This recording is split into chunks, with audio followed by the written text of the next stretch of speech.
الخير مشاهدينا حول العالم، مرحبا بكم في حلقة نقاش جديدة.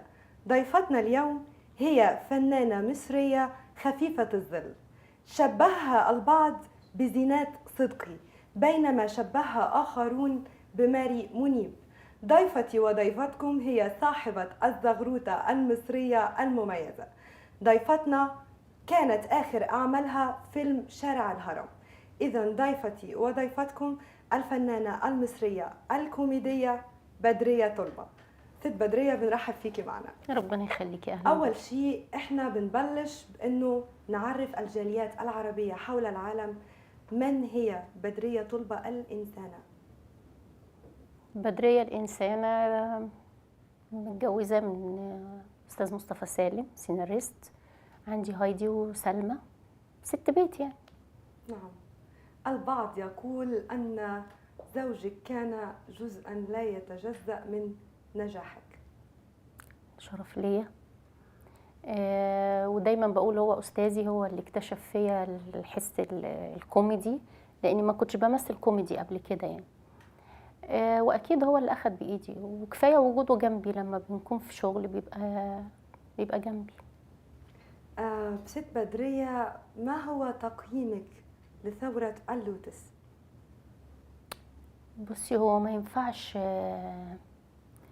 نتكلم عن ثورة 25 يناير بأي كلام، لأنها يعني مش لاقيين كلام نقوله عنها، تفوق أي كلام حلو يتقال عنها. نعم. يكفي إن هي بتفتح لنا صفحة جديدة، يكفي إن هي غيرت حاجات وحشة كتير قوي كانت في حياتنا وإحنا مستسلمين وعايشين.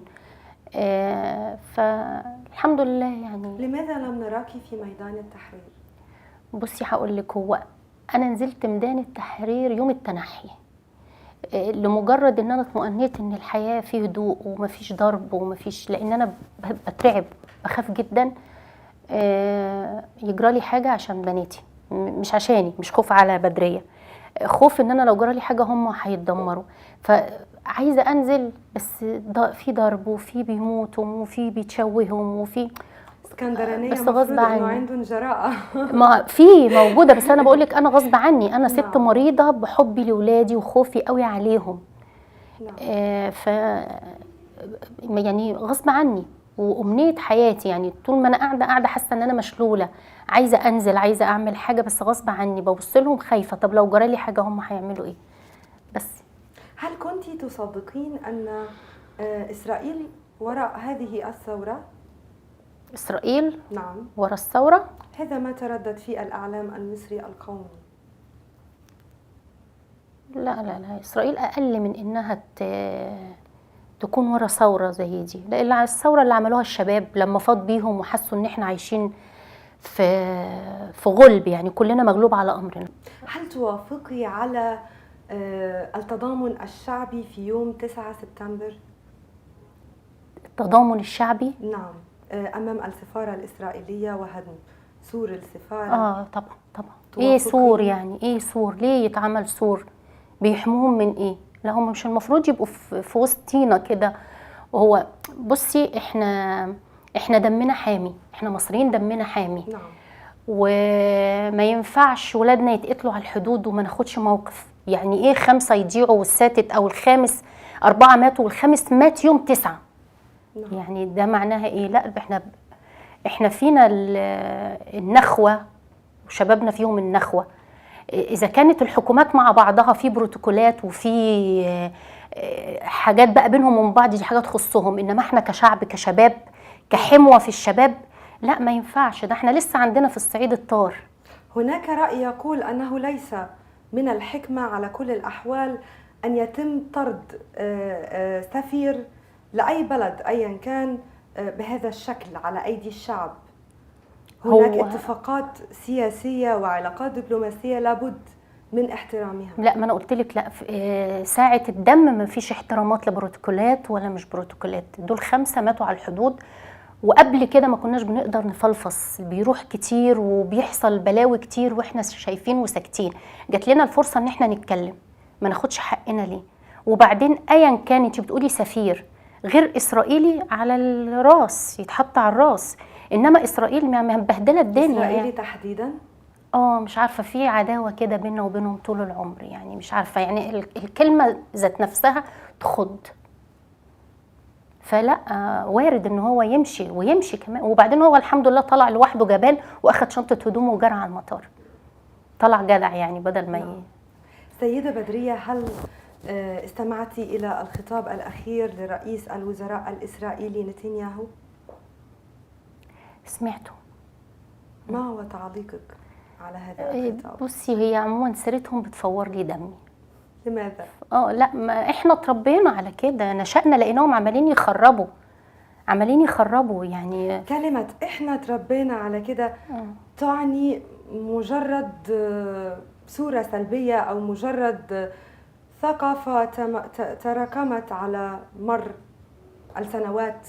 لا، دي مش ثقافة. طب ما احنا هو عايشين وشايفين من امتى وهم عمالين يخربوا في كل بلد شوية وعايزين ياخدوها مش عارفة منين لفين. وماذا عن هذا الخطاب الذي نادى بالسلام لجميع الدول العربية وخص دول بعينها من بينها مصر والأردن وغيرها من الدول؟ لا، دي طريقة كمان أنا ما بحبهاش. يعني أنت عمالي الناس تتهم فيكم ومحدش طايقكم في مكان، وأنت عمالي تقولي السلام. سلام اللي طب ما تشوف أنت السلام الأول، ما تعمل أنت السلام، ارحم فلسطين الأول. في هذا الخطاب كان هناك نص على حق دولة فلسطين أو حق الفلسطينيين أن تكون لهم عضوية في الأمم المتحدة وأن يكون هناك دولة فلسطينية.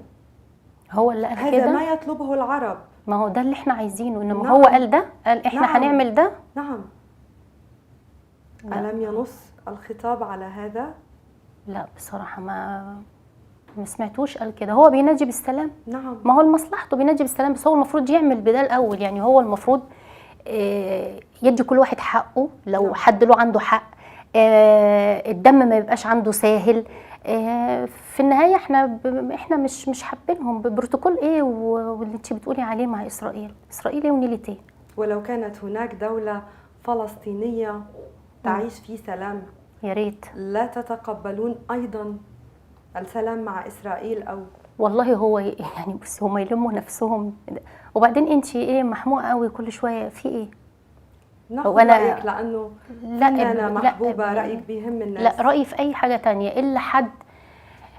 احنا في 5 بقولك على الحدود راحوا مننا شباب زي الفل. قبل راح أكتر وقبل طب ما انت بتقولي. لماذا صمتم مدة 30 عام؟ ما احنا غصب عننا بقى دلوقتي في حرية. اللي كان واقف لهم دلوقتي خلاص بقى، لا حول ولا قوة ولا قوة. في تغيير. انما احنا كان غصب عننا. اللي كان واقف لهم مين اللي واقف لهم؟ حسني مبارك كان واقف لإسرائيل. كان واقف لنا كلنا، مش عارفين ناخد يعني. مش عارفين ناخد لحق ولا باطل مع اي حد. نعم. فدلوقتي الحمد لله ان في شباب بتقدر تقول ده لا وده صح وده غلط. في يعني مش يعني دلوقتي احنا بعد 25 يناير قادرين نقول لا. نقول لا، احنا مش حابين الناس دول. بتشوفي انه حقا هناك ديمقراطية في مصر الآن دلوقتي؟ نعم.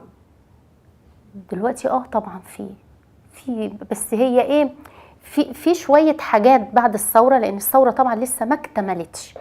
لما تكتمل ان شاء الله هيبقى في ديمقراطية كاملة. هل توافقين على الرأي الذي يقول أن الثورة المصرية ما زالت ثورة معلقة، لم يحسم أمرها بعد؟ فهي لم تسقط دستور، لم لسه الثورة بتكتمل وهتكتمل إن شاء الله. إذا لم تكتمل بعد من وجهة نظرك؟ لسه لما نشوف النظام القديم اتحكم عليه وكل واحد أخد حقه.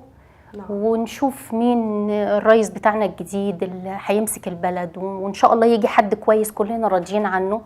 الحياة هتبقى جميلة إن شاء الله. إذا جاء رئيس جديد لمصر ووافق على تصدير الغاز لإسرائيل، ترفضي هذا الرئيس أم تقبلي؟ لا، هو إن شاء الله هيجي لوحده كده، مش هيصدر الغاز لإسرائيل. وإذا وافق؟ يغور في داهية. سيدة بدرية، إذا كانت الدولة الإسرائيلية تنادي بسلام في الشرق الأوسط، ألا تجدين أن هذا إيجابي؟ هو أنا جاية أتصالح مع إسرائيل النهاردة؟ هو في إيه مالها إسرائيل؟ ما تولع إسرائيل. إحنا بناخد رأيك. لا أصل يعني إسرائيل إيه في الوقت اللي إحنا فيه ده؟ إسرائيل إيه في الوقت اللي إحنا فيه ده؟ أنتم لا إسرائيل دائما تغور في توجهون أصابع الاتهام تجاه إسرائيل. وانتي مش بتوجهي اصابع الاتهام لاسرائيل معانا بقى كعربيه ولا انتي؟ انا لا اوجه اصابع الاتهام لاحد. طيب امال في ما العرب كلهم يعني، ولا انت شايفه غير كده؟ لابد ان اكون محايد. كمذيعه ولا كبني ادمه؟ طبعا اكيد. لا كمذيعه حاجه وكبني ادمه حاجه تانية. انتي منين؟ كتير اماكن. دي مسقط راسك. اهلك منين؟ بلدك ايه؟ كتير اماكن. انه بيي من مكان، امي من مكان، انا ربيت بمكان، عشت بمكان غير. بس كل واحد فينا بيبقى له ولاء لبلده يعني، وانا شايفه ان انتي عربيه. انا ولائي لمصر. طب حلو الله ينور عليكي. 100. سيدة بدرية، إذا عرض عليك عمل فني ضخم على مستوى عالمي مع فنان أو من إنتاج إسرائيلي، تقبلي أم ترفضي؟ أرفض طبعا. إذا عرض عليك نفس العمل الفني مع فنان أو من إنتاج أمريكي، تقبلي أم ترفضي؟ لا أقبل أي حاجة غير إسرائيل، لا أقبل. رغم أن الصداقة بين أمريكا وإسرائيل صداقة معلنة. هم حرين مع بعض، إنما أنا ماليش أصدقاء في إسرائيل، إنما أمريكا عادي ما فيش مشكلة. وإذا كانت أمريكا تخدم مصالح إسرائيل بشكل معلن مع نفسهم بقى، إنما ما حدش يضرنا. وبعدين ما تقلقيش مش هشتغل لا هنا ولا هنا. الإسرائيلي تحديدا. تحديدا أنا لا أجيد اللغة الإنجليزية سيدتي، فعشان كده مش هشتغل لا هنا ولا هنا. مشاهدينا بنطلع فاصل وبنرجع مرة تانية. ايه كم الأسئلة دي على أنا مالي ومال إسرائيل؟ أنا مالي؟ انتي فورتي دمي. لا رأيي ايه؟ ليه هالقد؟ ما يستاهلوش حتى ان احنا نقعد نضيع وقت عليهم. إسرائيل ايه يا ست؟ يعني نحن بنعرف انه يلي بيوقف بين العلاقة الطيبة بين المواطنون العرب والشعب الإسرائيلي، العلاقة الطيبة ما هي العلاقة بين إسرائيل وفلسطين. فإذا كانت هناك دولة فلسطينية، وإذا كان انت هناك أدائك وانت بتكلميني عن إسرائيل حاسة ان انت بتحببيني فيها. انت ايه؟ لا أبدا بناخد رأيك. لا بنحب ربنا يكفينا شره. رأيك بصراحة. ما هو ده رأيي بصراحة. ايه عايزاني اقول ايه؟ اسرائيل بنت كذا وكذا مستعده. انه بتكرهي اسرائيل بلا جدا سبب؟ بدون اسباب ابدا. هيك عم ولادي شهيد بايد اسرائيليه، كفايه عم ولادي. دم شهداء. طبعا في دم بيننا وبين بعض. وانتي بتتكلمي مع واحده سعوديه يعني الطرف دمها. انا لو اقدر اكلهم بسناني كده اكلهم بسناني. وصل 5 4 3 2 1. مشاهدينا، عدنا في حلقة متميزة مع الفنانة المتميزة بدرية طلبة. نرحب فيكي مرة تانية. ربنا يخليك. ست بدرية، ما الذي يقف حائلا إلى هذا الحد بينك وبين إسرائيل؟ يا دي الخيبة، احنا مش في الفصل قلت لك ما تكلمنيش. قلتي لي انه منك كوميدية بالحقيقة، قلتي لي بس بالشغل، بس بأعمالك. حائل انتي انتي بتتكلمي على دولة مكروهة من العرب كلهم. نعم، مش مني انا بس كشخص. أتحدث عن هذا الشأن. يعني انتي جاية تعملي صلح بيننا وبين بعض؟ لا، مجرد استطلاع رأي. استطلاع رأي. بنكرههم لأن بيننا وبينهم دم. ليس هناك مجال لفتح أوراق جديدة نقعد بقى ونصطلح مع بعضينا وكده يعني، ولا نعمل ايه؟ بناء على ونعمل قعدة عرب وكده بناء على طلب للسلام من هذه الدولة. سلام ايه ونيلة ايه؟ سلام ايه؟ سلام مربع عليك انت زي القمر. سيبك من اسرائيل، خلينا في موضوعنا. اذا ما رأى خطاب رئيس الوزراء الاسرائيلي يا دي الخيبة عليكي في ايه؟ ايه انت فاضل شويه وتعملي هنا ترابيزه ونجيب واحد اسرائيلي وخلاص ونقرا الفاتحه مع بعض. في ايه انت ايه اسرائيلي ونيلة ايه؟ كلميني في اي موضوع تاني. اسرائيل ايه؟ بوظتي لي اعصابي. إلى هذا اسرائيل الحد اسرائيل. كره الحديث عن إسرائيل. طب وبعدين خلاص اتكلمنا بقى. ست بدرية، حضرتك فنانة محبوبة، الحمد لله. إلك جمهورك، بتأثري بالرأي العام. اه لذلك يعني انا باثر بالراي العام. أكيد اقعد انا بقى مع محبوبة. حضرتك اقول اسرائيل دي بنت عمي واخويا وصاحبي وحبيبي؟ لا، لكن تقولي وجهة نظرك. وجهه نظري ان احنا ما بنحبهمش، واكبر دليل اللي اتعمل في 9 سبتمبر. جدار، لا الجدار يتهد. سفير، لا يغور في 60 داهيه. اسرائيل ملهاش وجود في ألا حياتنا. تشعرين أن ما هذا معنى البلد مضطهد في المنطقة؟ نعم. يعني ايه غرفه السجن ده؟ نحن مين؟ بنصور. يعني حضرتك لا ثواني. ستوب يا جماعه، ايه اللي حضرتك من بيحصل؟ شويه اه تقولي في الفاصل عايزاني اقول بنت وبنت ماشي. اه دلوقتي غرفه السجن ده يعني هو ده يعني منظور اسرائيل عندكم، هو ده اللي انتوا عايزين تتعاملوا بيه معانا؟ عندكم. هو انت مين؟ انا بني ادم. بني ادم. حضرتك يخصك اسمي ولا شخصيتي ولا ولا جنسي يخصني في حاجه. يا أستاذ بتكلمني ميشيل، ليه؟ بعد اذنك يا بعد اسمه ايه؟ معلش. ميشيل مين؟ مش مشكله اسمي، انا بني ادم بتكلم معاكي. هو إذا ده البروديوسر. طريقه تعاملكم معانا. بروديوسر؟ نعم. يعني هو اللي بيصرف على البرنامج؟ اولا انا مش واخده منك فلوس، انا جايه كادو كده عشان البرنامج. مش مساله فلوس. ولو واخده منك ملايين بتكلمني كده ليه اصلا؟ انا بسال حضرتك سؤال. عشان كده فتحت الباب ودخلت مش بقى. انت اللي عايز صارف. اسمك. لا ثواني بقى، انا بعرف ارد. انا عايز نحن مين ده بنصور. اصلا؟ انت مين نحن اصلا بتتكلم بنصور. كده ليه بني يعني؟ ادم بسال نحن حضرتك سؤال بنصور. تردي لا عليه. ثواني بقى، ثواني انا برد عليك. اتفضل. ايه في انا ايه؟ كلمت حضرتك في ستوب يا بروديوسر جماعة. ولا لا ثواني يا جماعه، ثواني يعني ثواني. ايه نوقف يغور في الكاميرات. 60 مين ده؟ مين فيهم؟ السفير الاسرائيلي يغور في 60 داهيه وانت معاه. برافو. برافو. جو المصريين، هو ده جو المصريين وهو ده طريقتكم امال انت مين؟ هو ده مين في ده؟ الكلام. مش مصري ده؟ لا انا مش مصري. وشرف لينا ان انت مش مصري. تمام، وعايش في بلدكم الديمقراطيه اللي كان عايش حسني في مبارك بلدنا؟ عاملها. اسمه الرئيس حسني مبارك. لما واحد غريب يتكلم عنه يتكلم أنا أعرفه باحترام. شخصياً، انا اتكلم عليه كصديق. تعرفه شخصيا؟ بليز، لابن بليز، خالتك بدنا ولا ايه؟ نختم. مين ده؟ بدنا نختم الحلقة. مين ده؟ انت شكلك مش مريحني من ساعه ما دخلت. أدون ميشيل. استني، لا بدنا استني. نختم. مين ده؟ مين انا ده؟ هفضل واقف لحد ما الحلقه تخلص يا استاذ احمد. هو انا بشتغل عندك في ايه؟ انا بكلم هنا. لا عيب، ما بيصير لا لا لا، ما هيك. بحبش اشتغل في الجو ده. وبعدين عيب. مين انت عشان تتكلم كده؟ يعني ايه طالما شغلي. ده شغلك؟ لا شغلك تكلمني باحترام. الفيور بعد اذنك. ايه؟ انت حضرتك سؤال وحضرتك جاوبتي عليا. ومالك محموق قوي؟ اسرائيل يمشي وما بلدي يمشيش. هتحمق لها. بلد وانتوا جايبيني يا ولاد عشان واحد اسرائيلي بره. انت هتستعبط. مين ده؟ وانت مين؟ مين؟ مصرية ايه؟ مين ده؟ مصري عمرو علاء. الحكم بعد المزاولة. الحكم بعد المزاولة. مشاهدينا نشكركم كمان ونشوفكم في مزاولة جديدة مع ضيف جديد مش عارفين لسه هيكون منين ولا هيعمل فينا ايه. شكرا. مشاهدينا هو ده الدم المصري وهم دول الاسكندرانية. قالوا لي هتضربك، قالوا لي والله كده بطلت سقفه ثانيه بجد والله العظيم.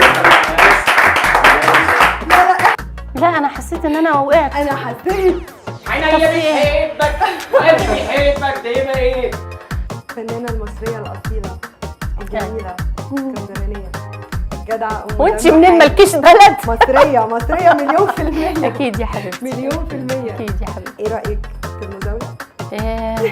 اعصابي باظت، والاخت اللي مش لاقيه لها بلد، والاخ ميشيل، والاخ اللي اتصل بيا ونصب لي الفخ.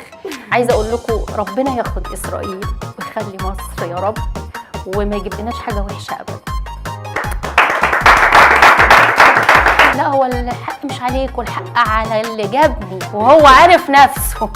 معلش انا اسفه بس غصب عني. انت عارف انت جبت قدامي حد فكرتني بقى بعم ولادي الشهيد وباللي ماتوا على الحدود والاخت بوظت لي اعصابي. اقول يا بت امسكي نفسك، يا بت عبدي ضيفه، يا بت بيني ان انت مهذبه. اصل انا حسيت ان انا ايه خلاص يعني عارف مش عارفه اعمل فيكم ايه كلكم بدل اللي انا عملته.